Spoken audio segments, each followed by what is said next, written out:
جو فیل ہوا وہ تو پیچھے رہ گیا، وہ تو بات اور ہے، لیکن جو پاس ہو گیا وہ تو گزر گیا۔ تو بات یہ ہے کہ ایاک نعبد و ایاک نستعین سے ایک بات یہ بھی بنی کہ جب مشکل پڑے تو عبادت کی کثرت ہونا چاہیے۔ اور عام طور پر لوگ ایک طریقہ اختیار کرتے ہیں کہ جب ان پر کوئی مشکل پڑتی ہے تو وہ کسی آیت مبارکہ کا ورد اپنے گھر میں رکھ لیتے ہیں، جیسے وہ اس آیت کا ختم کہتے ہیں۔ جیسے عام طور پر یہ رواج ہے کہ جی آیت کریمہ کا ختم کروا لیا، یا سورہ فاتحہ بکثرت پڑھ لی گئی۔ یہاں پہ چلتے چلاتے ایک بات اور عرض کرتا چلوں کہ اگر آپ چاہتے ہیں کہ اللہ کے بارگاہ میں آپ کی دعا قبول ہو تو بزرگوں نے یہ نسخہ بھی رکھا ہے کہ نماز تو ظاہر بات ہے نماز کے بغیر تو کچھ نہیں ہے، فرض نمازیں تو ہیں ہی ہیں، وہ تو کسی صورت معاف نہیں ہے۔ نوافل آپ پڑھتے ہیں تو یہ آپ کا معاملہ ہے، ہاں پڑھنا چاہیے، اور جتنی ہو سکے اتنی پڑھنی چاہیے جتنی آپ کر سکیں۔ لیکن اس کے ساتھ ساتھ یہ بھی ہے کہ مشکل میں آسانی کے لیے آپ سورہ فاتحہ پوری توجہ کے ساتھ 100 بار پڑھیے، پھر اللہ کے بارگاہ میں دعا کیجئے، انشاءاللہ تعالی مشکلات آسان ہوں گی۔ روزگار کا مسئلہ ہو، کاروبار کا مسئلہ، جو بھی آپ کا مسئلہ آپ اللہ کے بارگاہ میں اسے پیش کیجئے، ضرور قبول ہوں گی۔ اور سورہ فاتحہ پڑھنا جو ہے وہ قرآن مجید کا حصہ ہے، تو قرآن مجید پڑھنا عبادت، تو اب ایاک نعبد میں ہم آ گئے۔ اس طرح اگر کسی نے آیت کریمہ کا ختم رکھا تو جتنا بھی جس سے پڑھا گیا جو بھی ہوا وہ عبادت، کیونکہ قرآن مجید ہے، جیسے آیت کریمہ وہ عبادت۔ اب وہ کیا ہے آیت کریمہ، اس کا فلسفہ کیا ہے، وہ تو بالکل ایک الگ مسئلہ ہے۔ اور اس کے بعد جو دعا مانگی جا رہی ہے اس ختم کے بعد، یا سورہ فاتحہ کے 100 بار ختم کے بعد جو دعا مانگی جا رہی ہے وہ دعا اللہ کے بارگاہ سے استعانت کے لیے کی جا رہی ہے کہ مدد فرمائے۔ اب یہ معاملہ چونکہ اجتماعی ہے، یعنی دعا اجتماعی مانگی جا رہی ہے، یعنی کئی مسلمان مل کر ایک مسلمان کے لیے اجتماعی دعا کر رہے ہیں، تو یہ ٹھیک ہے، ایسا ہو سکتا ہے۔ اور پھر حدیث شریف میں آتا ہے الدعاء مخ العبادہ، دعا عبادت کا مغز ہے۔ تو معلوم یہ ہوا کہ عبادت تو عبادت ہے ہی، اصل مغز دعا ہے۔ اچھا یہ کیسے ہو سکتا ہے کہ عبادت کی جائے دعا نہ کی جائے؟ یعنی پوری باڈی جو ہے، پورا جسم، وہ مغز کے بغیر اس کا معاملہ کیا ہے؟ تو معلوم یہ ہوا کہ عبادت مکمل ہی اس وقت ہوتی ہے جب دعا مانگی جائے۔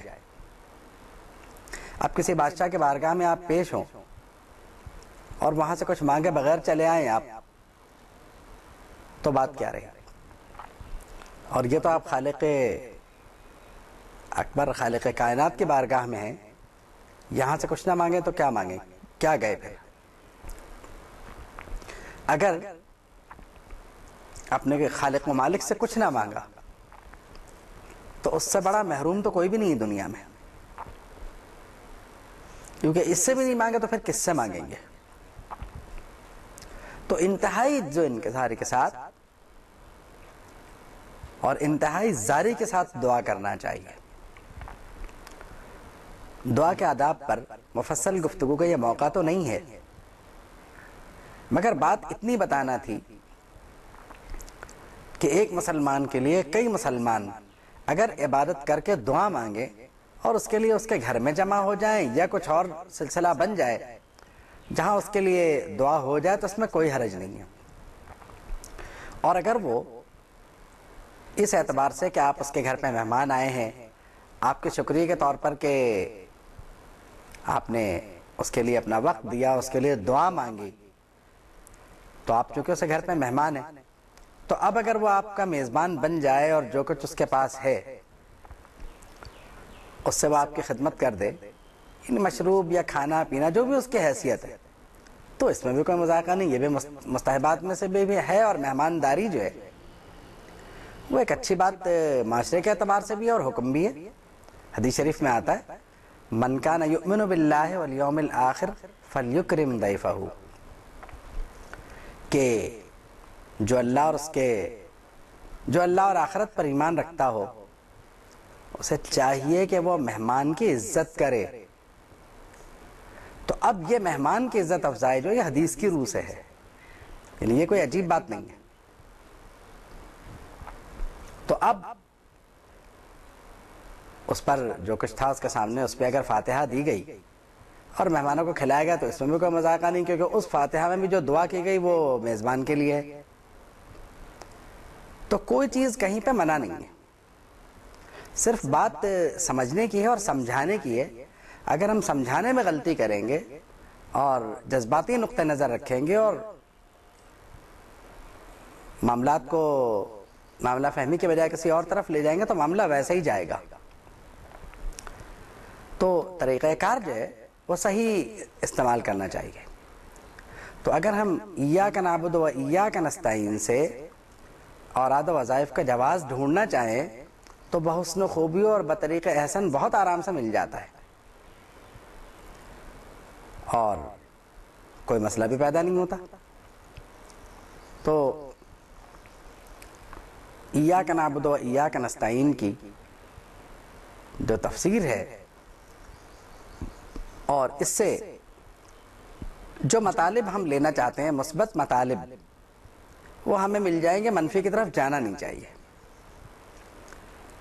اور عام طور پر آیت کریمہ کی تفسیر کو بہت واضح اور صاف رکھنا چاہیے، اسے مشتبہ نہیں بنانا چاہیے۔